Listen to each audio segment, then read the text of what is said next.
But Call for Action's Al Bauders reports a state lawmaker is challenging projects that fail to bring a net gain to the region.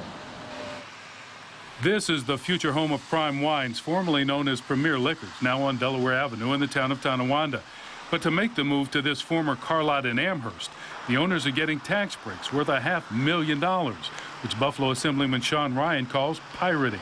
There's no real economic growth there. You took a very successful, thriving business and moved it from the village of Kenmore into the town of Amherst.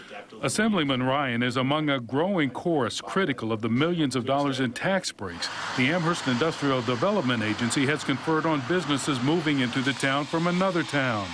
Robert CIESIELSKI is a member of the Amherst IDA who opposed the big tax breaks for the Prime Wines project. Because it was a transfer from the village of Kenmore to the town of Amherst in the same proximity. I didn't believe there were many jobs being added.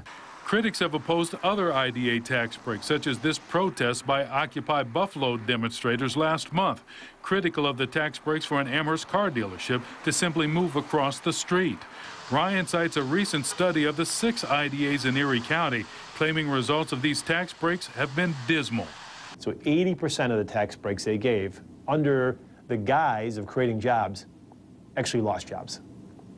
So they're not doing a very good job. Prime Wines executives declined our request for an interview, but General Manager Bert Notarius did point out in an email and by phone nearly $500,000 was spent cleaning up the Amherst property along with permits and fees. He added the new store will be a showplace rather than what might have been built at the site.